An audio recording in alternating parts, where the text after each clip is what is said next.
더 뉴스 2부 시작합니다. 코스피가 급락하며 2,200선이 무너졌고 코스닥은 3%가량 떨어지는 등 주식시장이 폭락세를 보이고 있습니다. 원달러 환율도 급등하면서 장중 1,440원을 돌파하기로 했습니다.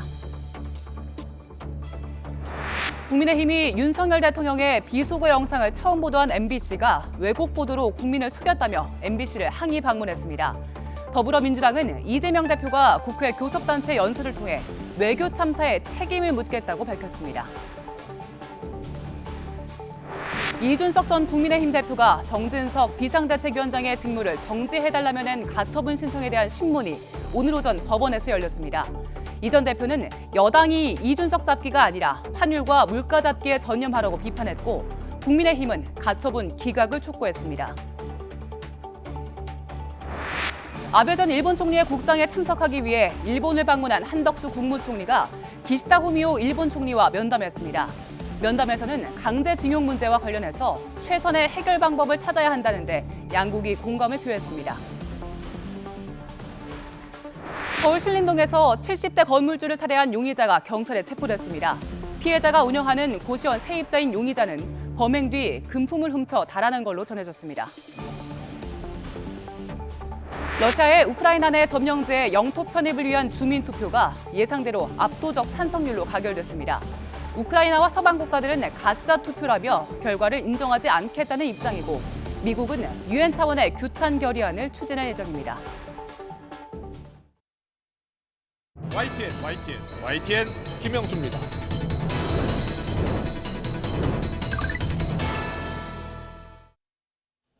더 정치 시작하겠습니다. 더불어민주당 이재명 대표가 오늘 국회 입성 후 처음으로 교섭단체 대표 연설을 했습니다.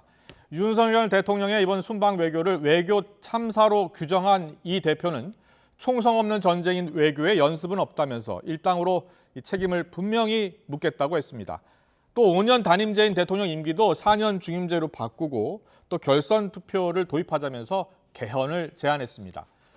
주호영 국민의힘 원내대표는 박진 장관의 해임 건의안이 국익 자회행위다라고 비판을 했고 차기 당권주자인 김기현 의원은 해임될 사람은 이재명 대표라면서 핵폭탄급 사법 리스크 아니냐고 비판했습니다. 이재명 대표의 연설과 주호영 원내대표의 발언을 듣고서 더 정치 풀어가겠습니다. 오판 하나 실언 하나로 국익은 훼손되고 막대한 비용이 발생합니다. 제1당으로서 이번 외교 참사의 책임을 분명하게 묻겠습니다.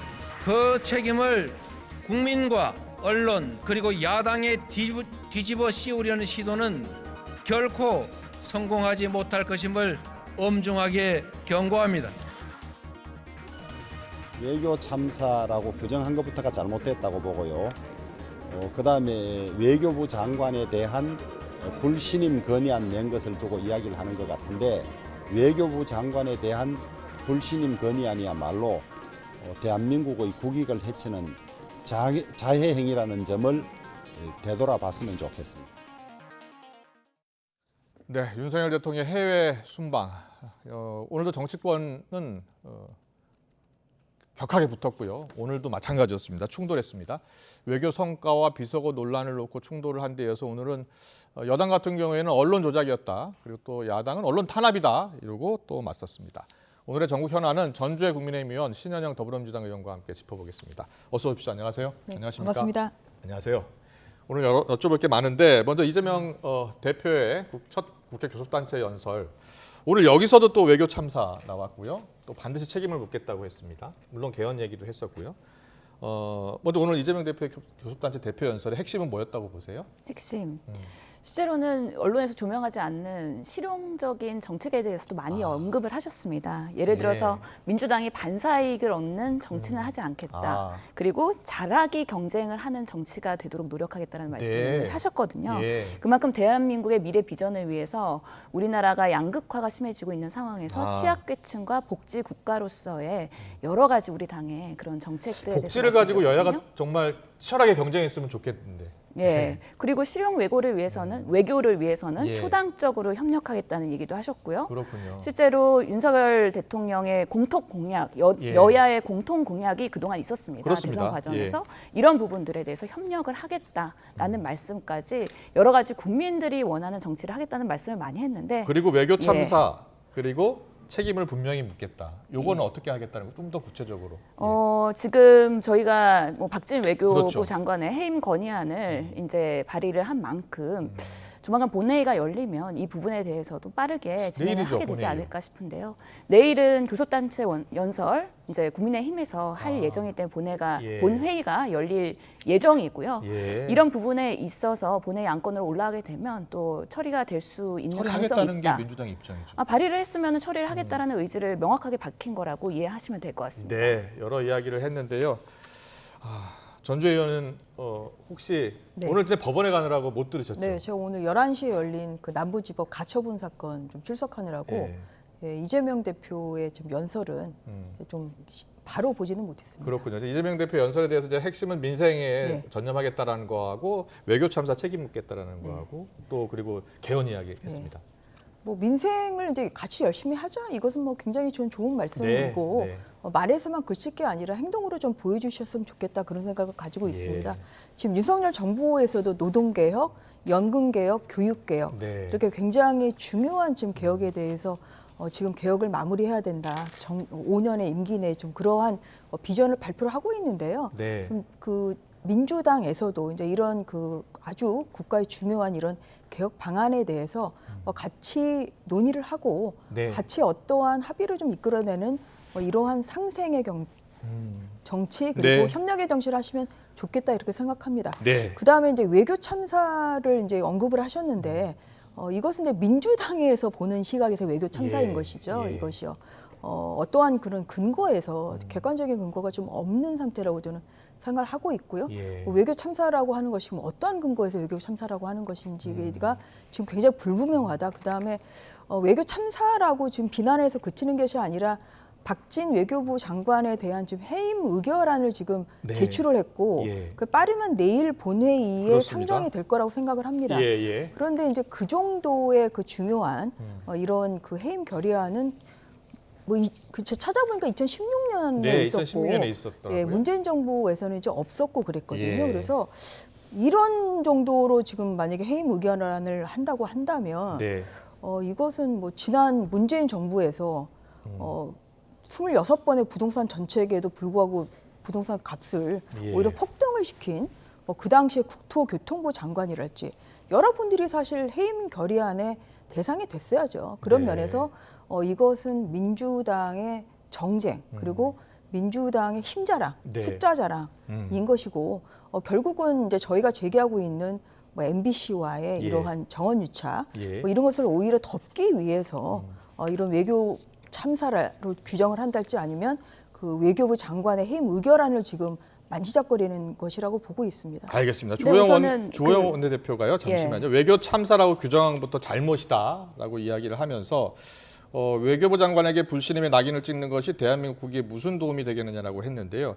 일단은 전주 의원은 왜 이게 외교 참사인지 모르겠다라고 이야기하셨는데 민주당은 해임 건의안에 적시한 해임 예. 이유가 있죠. 그렇죠. 그 네. 무슨 근거인지 모르시기 때문에 저희가 명백히 설명을 드려야 될 것 같아서. 어떤 이유로 해임 건의안을 냈는지 보겠습니다. 예, 4가지 정도로 적시가 되어 있는데요. 예. 우선은 그 외교 그동안에 했던 쭉 윤 정부의 모습을 예. 보면은 국격 손상 그리고 국익을 위한 그런 훼손이 됐다는 거죠. 예. 그런 면에서 참사라고 얘기를 하는 건데요. 예. 예를 들어서 엘리자베스의 그 여왕의 조문을 할 때 조문 없는 조문 외교가 첫 번째이고요. 예. 두 번째로는 한일 정상 간의 만남을 할 때 졸속으로 추진을 하면서 오히려 우리가 굴욕적인 외교를 했다라는 거에 대한 평가가 있습니다. 예. 더더욱이 그 미국 바이든과에서의 만남에서는 예. 인플레이션 감축법이나 아니면 전기차에 대한 보조금 문제 예. 이런 것들 그리고 고환율에 대한 한미 통화 수합 협정 이런 것들이 구체적으로 논의가 되지 못한 거에 대한 예. 그런 빈손 외교 그리고 막말 외교에 대한 문제점 예. 그리고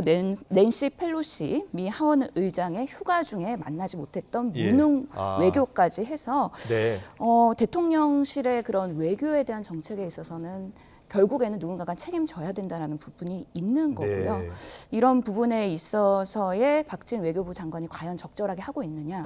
계속 외교를 하면 할수록 해외 순방에 가면 갈수록 사고가 나고 오히려 국익이 증진이 되는 게 아니라 훼손이 되는 문제에 대해서 예. 심각하게 저희 당은 보고 있고 특히 예전에 나토 순방 때도 민간인 신분 참석한 거에 대해서 사실 박진 외교부 장관도 정확히 모르고 있었던 예. 상황들이 있었습니다.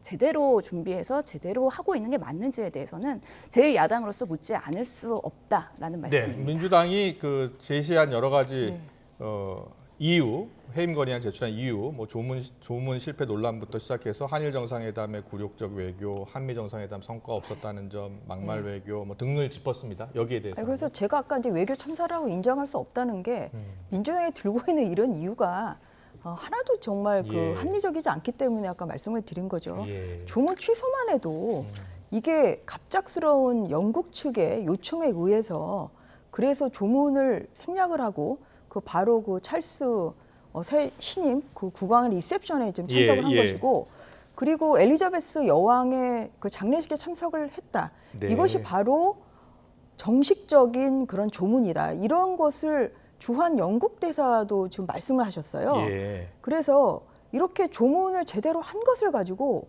민주당이 생각하는 이러한 뜻대로 안 되는 뭐 예. 이러한 그 조문을 못한 이것을 가지고 지금 그 조문 취소라고 얘기를 한다는 것은 뭐 이것은 그 로마에 가면 로마법을 다르라고 했는데 그 영국에서 따르고 있는 이러한 조문의 어떤 그런 공식 절차를 우리나라는 인정 못하겠다. 사실 그것 자체가 저는 오히려 우리나라 부끄러운 모습을 보여주는 거라고 생각합니다. 그 다음에 한일 그 정상회담은 오히려 제가 봤을 때 민주당이 배가 아픈 것 같아요. 왜냐하면 예. 2019년 12월에 마지막으로 만난 이후에 문재인 정부 시절에 한 번도 그 이후에 못 만났습니다. 굉장히 사이가 안 좋았죠. 한일 관계가 최악이었습니다. 그 오히려 그 윤석열 정부 들어서 예. 한일 정상회담을 했고요. 1년 9개월 만에 거기에서 뭐 여러 가지 공감대를 이뤘고 앞으로도 회담을 계속하자.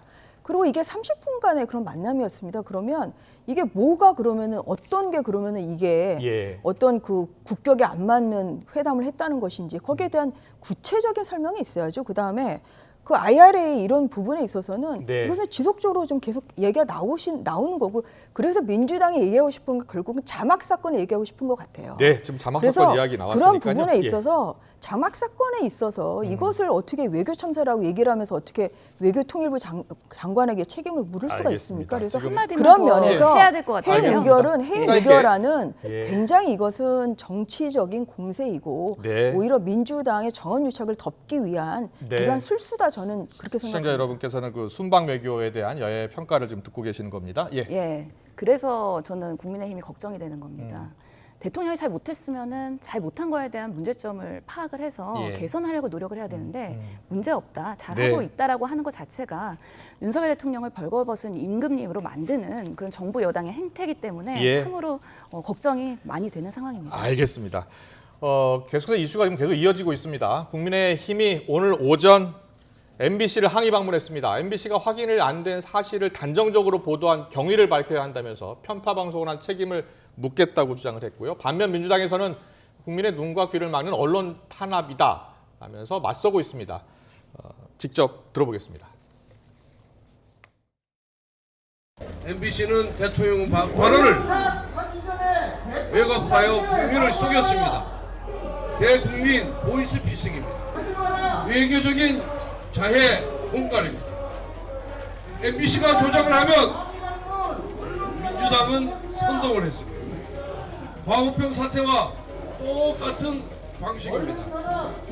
단순한 해프닝을 외교 참사로 규정하여 정권을 흔들어 보려는 속셈입니다. 정권이 국민의 눈과 귀를 막는 언론 탄압을 자행한다면 그 정권은 결국 국민들로부터 버림을 받고 좌초하고 말 것입니다. 지금 윤석열 대통령이 할 일은 국민 앞에 석고대죄하는 것입니다. 더 이상 국민을 속이려 하지 마십시오. 국민의 분노가 폭발하기 전에 정신 차리십시오. 네, 지금 여당은 자막 왜곡으로 대국민 보이스피싱을 한 것이다. 이렇게 지금 주장하고 있는 거죠? 네, 왜냐하면은 이제 그 영상을 봤을 때 네. 한 번에 정확히 들려야 이게 시청자들도 뭐 이해를 하지 않겠습니까? 예. 100번을 들어도 지금 무슨 말인지 안 들리다는 그런 분들이 많으세요. 예. 그러면은 방송이라는 것은 결국 사실을 제대로 알리는 것이 방송의 제 일의 임무 아니겠습니까? 예. 그런데 이렇게 정확하지도 않은 내용을 굉장히 단정적으로 썼죠, MBC가. 네. 그래서 이제 이런 부분에 있어서 이것은 공영방송국으로서의 본질을 훼손한 것이다, 저희는 그렇게 생각합니다. 그다음에 뭐냐면 MBC의 지금 행태를 보면 네. 거기서 그친 게 아니죠. 예. 지금 이게 이제 MBC에서 보도를 하고 난 다음에 우리나라 여러 방송이 또 이것을 예. 뭐 좀 같이 그렇게 보도가 되고 외국 외신에도 되고 나니까 여기 이제 나온 그런 그 외신의 AFP라는 그 통신의 기사를 첨부를 하면서 미국 국무부에 보냈잖아요. 예. 이 기사에 대해서 워싱턴 특파원이 예, 그 백악관의 입장을 물었죠. 예, 물었다는 것이 이게 예. 정확하지도 않은 발언을 가지고 미국이 지금 그것을 묻는 것 자체는 이것은 그 오히려 국가의 예. 품위와 또한 그 정말 그 외교의 품격을 떨어뜨리는 그런 공영방송으로서의 행위는 아니죠. 그래서 예.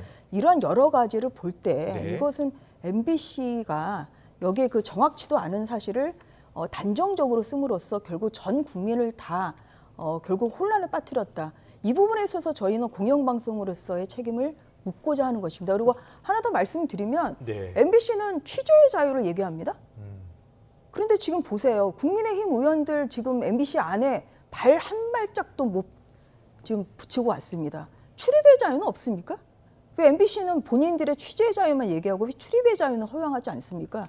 떳떳하다면 국민의힘이 그 뭐 들어가서 무슨 저희가 어떠한 그런 난동을 부리는 것도 아니고요. 예. 정정 MBC 같은 당당하게 경우에는 그렇게 이 일을 만나줘야 제기할 수 되는 있는 거죠. 제도적 장치가 존재하니까 저 제도적 장치를 활용하면 된다. 그리고 보도 경위를 해명하라는 식의 공문은 언론 자유를 위협한다는 게 이제 MBC의 주장입니다.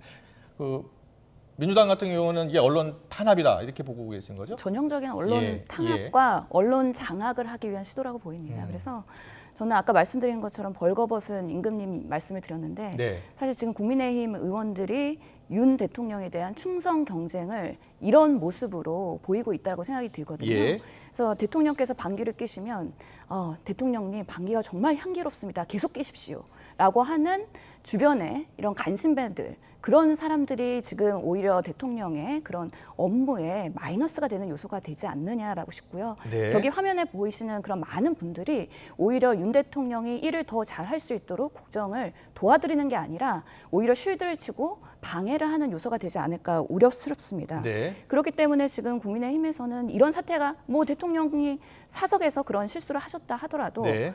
깔끔하게 사과하고 지난주에 이슈로 끝날 수도 있었는데 네. 오히려 이 반전을 깨하는 이런 방식으로의 최악의 수를 두었다라고 생각이 들고요. 예. 그런 면에서 사실은 김은혜 홍보수석이나 이재명 부대변인이나 예. 이 사태를 바라보는 해석도 다르고 대응도 지금 일치하고 있지 않은 만큼 네. 이 정부와 여당에서도 자중질환이 있다라는 예. 모습들이 지금 보도 분명히 보이고 과정이 있습니다. 지금 보도 과정이 지금 자세히 조금씩 드러나고 있는 건데요. 국민의힘 같은 경우에 이제 이 글을 최초로 게시한 사람이 민주당 보좌진이다. 네, 그럼 본인이 예. 어제 인정을 했죠. 예, 네, 예. 그래서 이 보좌진 결국은 9시 39분까지 엠바고 요청이 있었고요. 예. 그러면은 이것을 아는 사람은 결국은 그 취재단이겠죠. 네. 그런데 이 보좌진은 지금 그 전에 뭐 한 9시 전에 이제 이러한 것을 받았다고 주장을 하는데 MBC로부터는 받지 않았다 이렇게. MBC로부터 받았지 않았다고 하면 그게 예. 밝히면 되겠죠. 그래서 예. 이 누군지는 모르겠지만 이 결국은 누군가의 그 이 방송 그 언론사를 통해서 결국 이제 받았다는 얘기가 되는 것이고 저는 유의미하게 보는 것이 뭐냐면 9시 18분에 또 이 분이 글을 좀 올린 것을 제가 기억하고 있는데요. MBC는 내보낸다고 합니다. 이게 이제 이분이 9시 18분에 쓴 글에 있어요. MBC는 내보낸다고 예, 합니다. 그러면은 그것은 결국은 누군가로부터 좀 뭐 예. 그런 사실을 확인을 했다는 것이고요.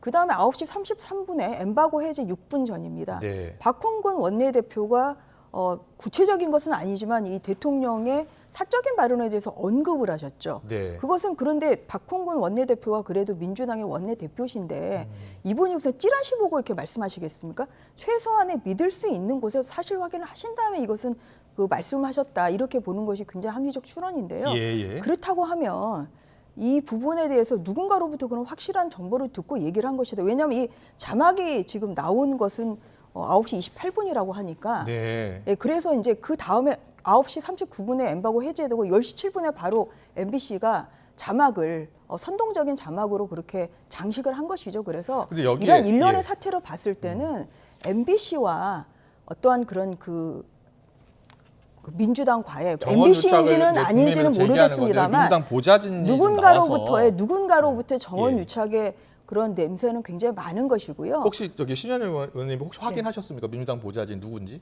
그 실명도 나왔고 오늘 나왔죠? 아침에 예. 인터뷰도 했기 때문에 추가로 물어보셨어요 혹시? 아니요, 뭐 개인적으로 물어보진 개인적으로 않았는데 물어본 건 본인이 뭐 아니고. 소신껏 다 지금 얘기하고 있기 때문에 그 부분에 예. 대해서 이해하시면 될 것 같고요. 실제로 의혹을 제기하려면 의혹에 대한 근거를 밝히셔야 될 텐데 그냥 정말 의혹으로 제기를 하시는 부분이기 때문에 지금 이 비서관의 네. 발언 잠깐 정리해 볼게요.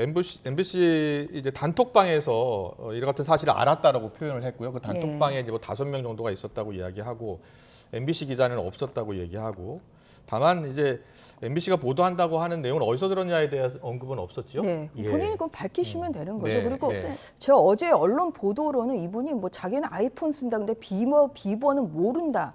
이렇게까지 뭐 어디에 해명글을 쓰셨던데 그 굉장히 그것은 국민의힘은 비겁한 처사죠. 예, 지금 MBC 사장부터 기자까지 다 고발한다는 얘기가 있던데 맞습니까? 저희는 이제 검토 중인 것으로 검토 알고 중입니까? 있습니다. 예. 그러니까 전형적으로 지금 국민의힘에서 논점 흐리기 작전으로 가고 있는 거죠. 예. MBC 탄압하면서 언론 탄압으로 프레임을 전환하고 있다 그렇죠. 이렇게 보시는 그런 건 거군요. 아니 아니죠. 요즘에 대통령 순방 가셔서 네. 카메라 우리 영상 기자 취재단이 풀단으로 가서 라이브로 당연히 이렇게 송출을 하게 되면 네. 요즘에는 언론보다도 네티즌 수사대들이 훨씬 더 빠릅니다. 그렇기 그래서 때문에 네티즌들이 커뮤니티에서 그렇게, 도는 거예요. 네. 아니 네. 네티즌들이 그렇게 뭐 일방적인 유튜버나 찌라시 정도의 글을 썼으면 저희가 그 문제 삼지 않죠. 그런데 MBC라는 공영방송이 정말 찌라시나 나올 만한 그런 자막을 네. 공영방송을 이용해가지고 지금 그렇게 퍼뜨렸기 때문에 그렇기 때문에 공영방송으로서 제대로 체계를 못하고 있다 이런 것을 묻는 것이고요. 예. 윤 대통령의 발언을 들어보세요. 그게 정말 뭐 바로 들리는 그런 얘기입니까? 큰 소리로 얘기하신 게 아니잖아요. 그러면 이 따라가는 그 취재 기자분들은 결국 윤 대통령의 어떠한 그런 외교적인 뭐 누구를 만나서 누구를 얘기했는지 외국 정상을 만나서 어떠한 얘기를 했는지 사실 그런 걸 취재하러 가신 거죠. 예. 이게 무슨 뭐 낱말은 귀가 듣고 반말은 귀가 듣는다고 무슨 그 귀대기도 해도 잘 정확히 안 들리는 말을 이거를 녹음을 해가지고 녹음한 걸 가지고 이것을 풀어가지고 한다는 것 자체가 벌써 이것은 취재 기자의 윤리에는 저는 맞지 않는다고 어제 이재명 생각합니다. 부대변인이 나와서 인터뷰한 거 보니까 그 날리면 관련해서는 뭐 네. 전문가 분석을 통해서 보니까 바이든은 아니었고 날리면이었던 것 그러니까 같다. 예, 그렇게 정확히 이야기를 안 들리지 않습니까? 이 부분은? 이야기를 했고 그런데 그 XX 있잖아요. 네. EXX 이와 관련해서는 만약 이게 욕설이라면 지금 대통령은 이 욕설을 했는지 안 했는지 여부에 대해서는 본인의 입으로는 얘기하지 않았어요. 그렇죠?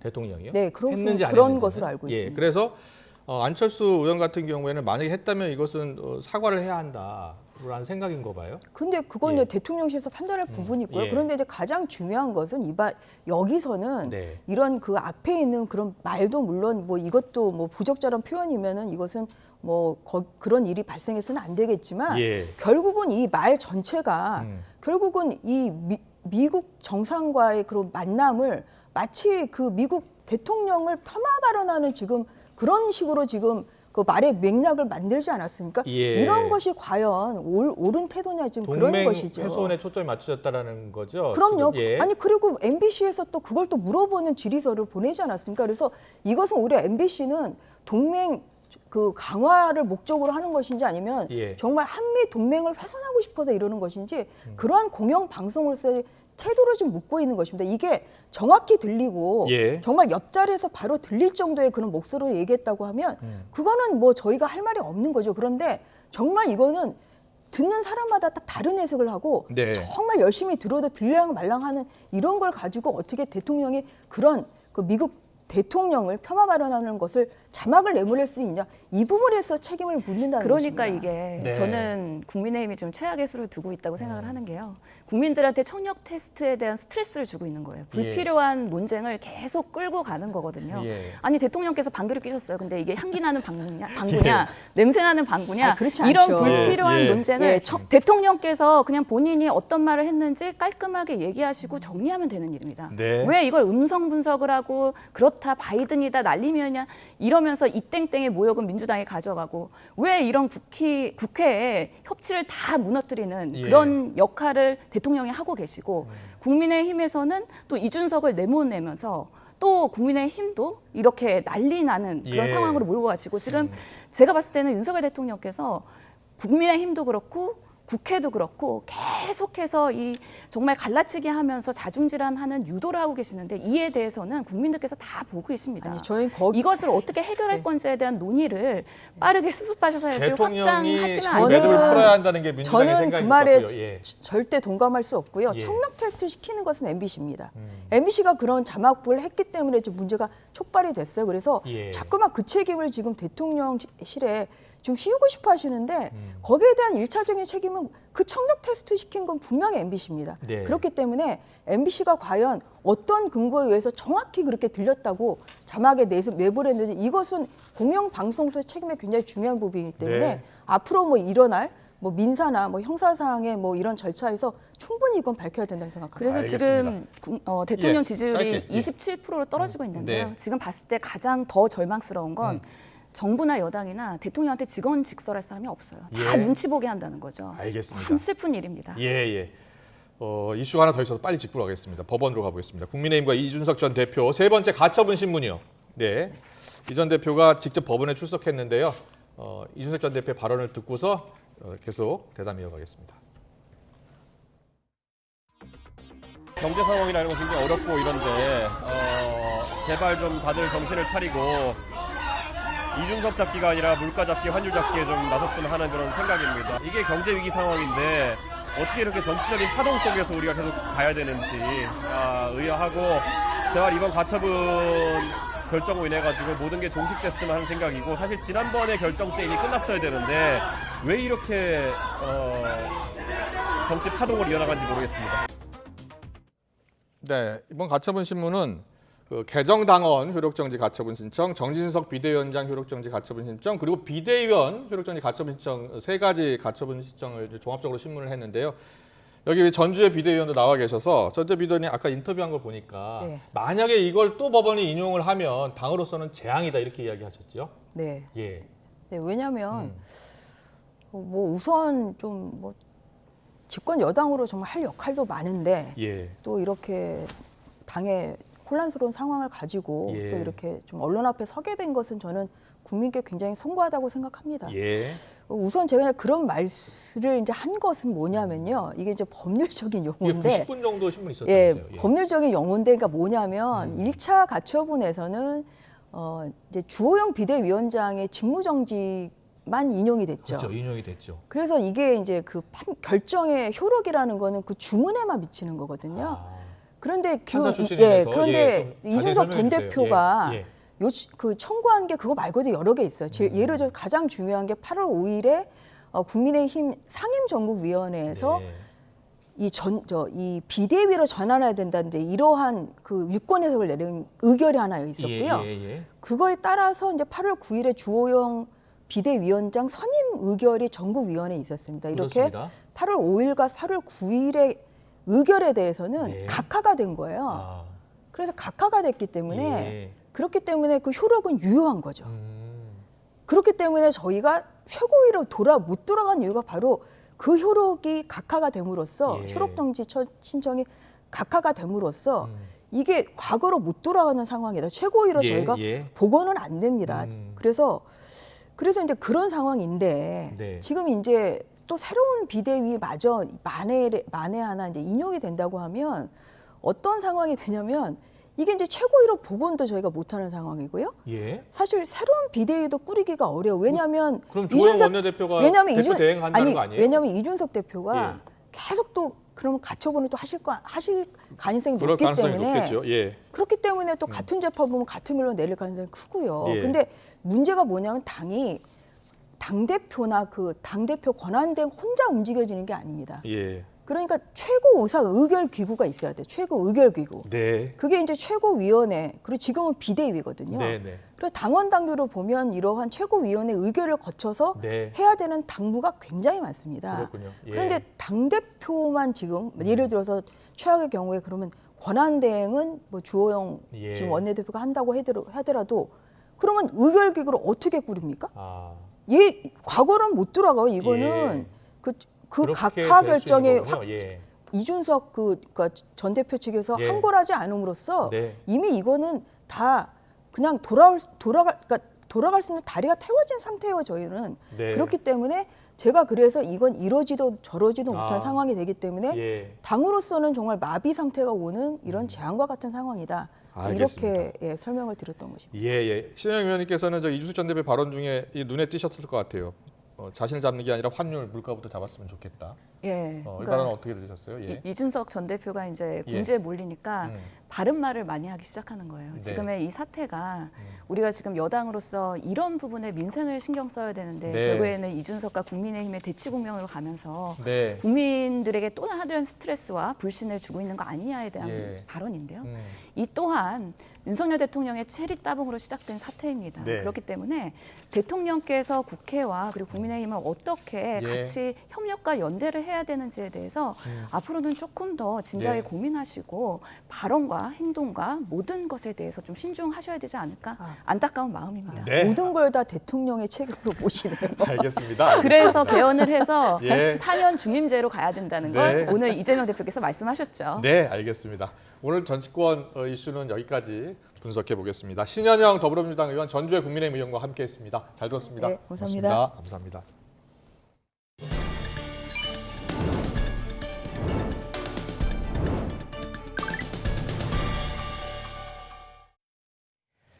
윤석열 대통령은 우리나라를 디지털 강국으로 도약시킬 준비를 하겠다고 발표하면서 광주광역시도 한국의 실리콘밸리로 거듭나도록 제도적, 재정적 지원을 아끼지 않겠다고 말했습니다.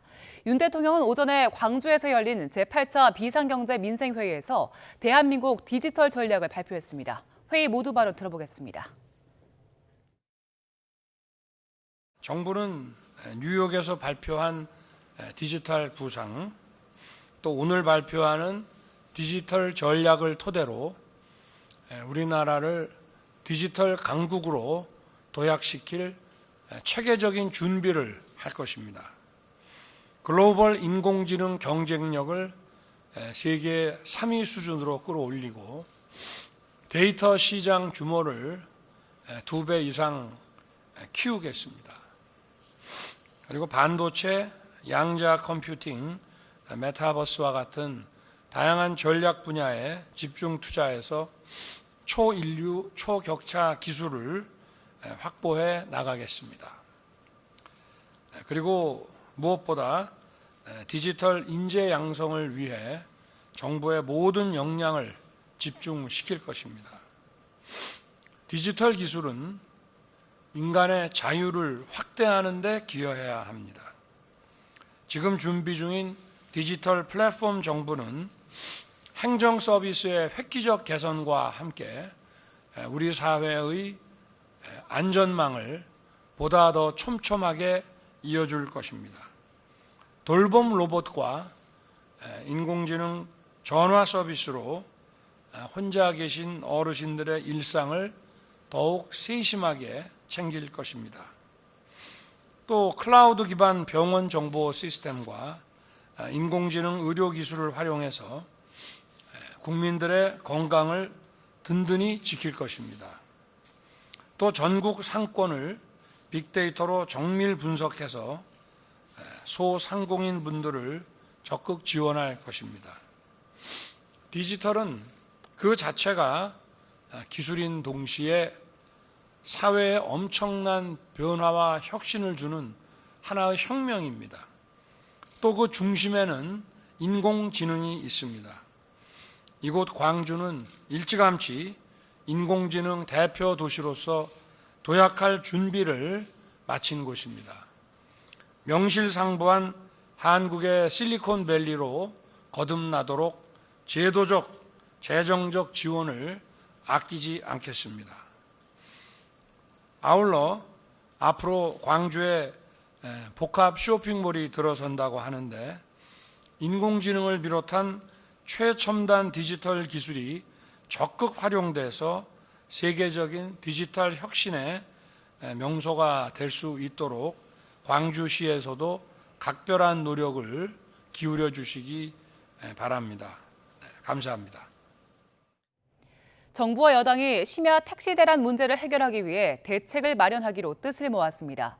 심야 시간대 택시 호출 요금을 올리고 의무휴업제를 해제하는 방안 등이 거론됐는데 논의를 거쳐서 다음 달 초 최종안을 내놓기로 했습니다. 김경수 기자의 보도입니다. 늦은 시각 택시를 잡으러 대로변에 모인 사람들. 이렇게 밤마다 반복되는 택시 잡기 전쟁을 해결하기 위해 정부와 국민의힘이 머리를 맞댔습니다. 당정은 현재 밤에 일하는 택시기사들이 부족하다며 이를 늘리는 방안을 마련하기로 했습니다. 구체적으로 심야 택시 호출료를 올리되 그 혜택이 플랫폼 업체보다는 택시기사에게 돌아가도록 정책을 만들기로 했습니다. 또 택시 부재, 즉 의무휴업제 해제와 택시기사 취업 절차 간소화, 그리고 시간제 아르바이트 형태의 기사 도입도 추진하기로 했습니다. 불합리한 규제를 좀 개선하자 그랬습니다. 예를 든다고 한다면 취업 절차가 굉장히 까다롭습니다. 그래서 이 기사님들에 대한 취업 절차에 대한 간소화를 추진을 하고 나아가 플랫폼 택시 규제 개혁도 검토하기로 했습니다. 기존 택시업계의 거센 반발로 타다 등 공유 모빌리티 플랫폼에 대한 진입 장벽이 높아졌는데 이걸 낮춰 택시 공급을 늘리는 방안이 거론되는 겁니다. 택시 시장을 보다 개방하는 차원의 플랫폼 택시 규제 개혁 방안을 검토 중에 있습니다. 주무부처인 국토교통부는 논의된 방안들을 세밀하게 검토해 다음 달 4일 택시 대란 대책을 발표할 예정입니다. 다만 택시업계와 플랫폼 업체 등의 이해관계가 첨예하게 맞서는 문제라 갈등이 예상되는데 정부 여당이 묘책을 찾아낼 수 있을지 관심이 쏠립니다. YTN 김경수입니다. 취득세나 종부세, 양도세와 같은 부동산 관련 세금이 지난해 처음 100조 원을 넘어선 걸로 나타났습니다. 국민의힘 김상훈 의원실이 기획재정부 등에서 받은 자료를 분석한 결과 지난해 부동산 관련 세금 수입은 108조 3천억 원에 달했습니다. 이 가운데 양도세와 증여세, 종부세 등 국세는 57조 8천억 원이었고 취득세와 재산세 같은 지방세는 50조 5천억 원이었습니다. 주택 거래가 크게 줄면서 8월 인구 이동이 46년 만에 최저치를 기록했습니다. 통계청이 오늘 발표한 인구 이동을 보면 지난달 이동자 수는 1년 전보다 12.1% 줄어든 51만 9천 명을 기록했습니다. 이는 같은 달 기준으로 46년 만에 가장 적은 수준으로 이동자 수는 지난해 1월부터 20개월 연속 감소했습니다. 통계청은 인구 고령화와 더불어 6, 7월 주택 매매량이 1년 전보다 50% 가까이 급감한 것이 영향을 미친 걸로 보고 있습니다.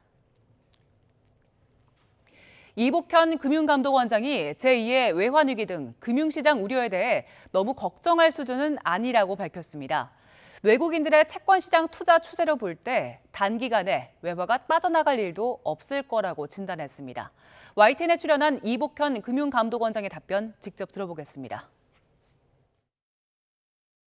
영국이라든가 중국 그리고 일본의 정책들이 최근에 급격하게 변화하면서 그것들이 글로벌 시장 자체에 미치는 영향들이 매우 크고 그게 이제 일시에 또 이루어지다 보니까 적응기가 좀 필요한 것 같고 다만 어쨌든 저희 경제 펀더멘털이라든가 저희가 이제 감독원에서 관리하고 있는 외화 유동성에 대한 이슈들 그리고 뭐 저희 지금 우리 경제팀의 대응 역량이라든가 대응 어떤 자세들을 볼 때 국민께서 너무 걱정하실 수준은 아니라고 생각하고 예를 들자면 최근까지만 해도 계속 지속적으로 채권 시장에는 외국인들이 순투자 이제 유입을 보이고 있는 추세를 볼 때 혹시 우려하시는 것처럼 단기간의 외화 유출이라든가 이런 것들은 있지 않을 거라고 저희 금융당국은 보고 있습니다. 10만 명가량이 투약할 수 있는 분량의 필로폰을 동남아시아에서 국내로 밀반입해 유통한 일당이 경찰에 붙잡혔습니다. 서울경찰청은 마약류 관리법 위반 혐의로 40대 남성 A씨 등 9명을 검거해서 이 가운데 3명을 구속했습니다. 중국 국적인 A씨 등은 필로폰 2.9kg을 동남아에서 밀반입해 타인 명의로 빌린 원룸에 보관하면서 SNS를 통해 수도권 유흥업소 등에 유통한 혐의를 받습니다. 마약 투약 혐의를 받는 유명 작곡가 겸 가수 돈 스파이크의 구속 여부가 오늘 결정됩니다. 서울 북부지방법원은 오늘 오전 마약 투약과 소지 혐의를 받는 돈 스파이크의 영장 실질 심사를 열었습니다. 영장 심사 뒤 취재진 앞에 선 돈 스파이크는 혐의를 인정한다면서 모든 게 자신의 잘못이고 조사에 성실히 임해서 죗값을 달게 답겠다고 말했습니다. 돈 스파이크의 변호인은 여러 명이 마약을 같이 투약한 게 아니고 혼자 투약한 거라고 주장했습니다. 혐의 자체는 인정하시는 건가요? 네, 인정합니다. 심려를 끼쳐드려서 정말 죄송합니다. 다 제 잘못이고요. 조사를 성실히 임해서 제 대학에 받겠습니다. 마약은 그럼 언제부터 하신 거예요? 최근입니다.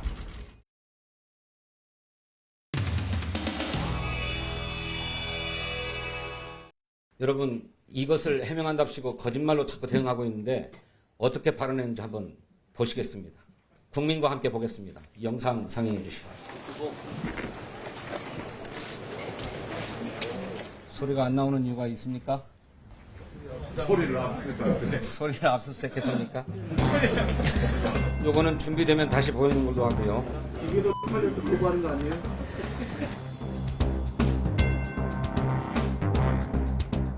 준비됐습니까? 함께 보시죠. 윤석열 대통령이 이동하면서 했던 말이 바이든이냐 아니면 날리면이냐 이 부분입니다.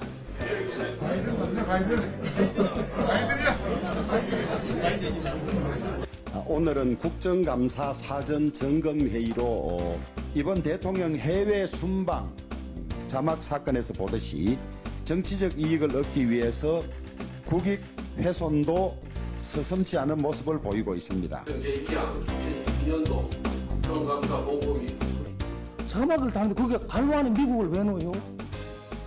그게 참작이지 어떻게 있는 사실을 그대로 전하는 겁니까? 그리고요, 보도되기 전에 보도된 것을 아는 거는요, 2022년도 판 한국판 마이너리티 리포트예요. 내가 그 관련된 분 계셔서 말씀은 안 드릴게요. 그러나 왜냐하면 대통령실에서 비보도 요청을 했어요. 비보도 요청을 한 것은 곤란해서가 아닙니다. 소리가 명확하지 않아서 당사자에게 확인을 해야 되기 때문입니다. 나라를 구하는 겁니까? 아니면 나라의 품격을 떨어뜨린 겁니까? 객관적 보도라면 그 보도에 대해서 국민이 판단을 해야 되는데 지금 민주당의 이런 행태에 대해서 먼저 저게 논쟁밖에 안 되니까 간사간에 비판 발언을 하게 하시고요. 발언 요청이 있습니다. 원하면 발언권을 줘야죠. 왜 이렇게 소리 질러요? 김어건 사람 없습니다. 김병주 의원 소리 지르지 말아요. 김어건 사람 없으니까. 발언을 왜 못 하는 거예요?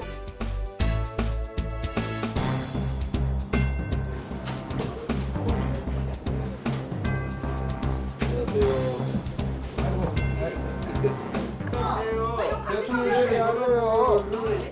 박정을 민주당을 제안해서 좀 조용히 하세요. 박 대표. 회의 진행이 불가능하고 정회를 선포합니다.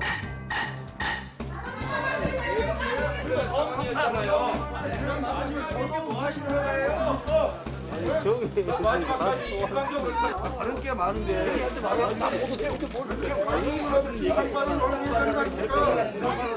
의원이 발언을 못하게 합니까? 발언권을 주셔야 될 거 아닙니까?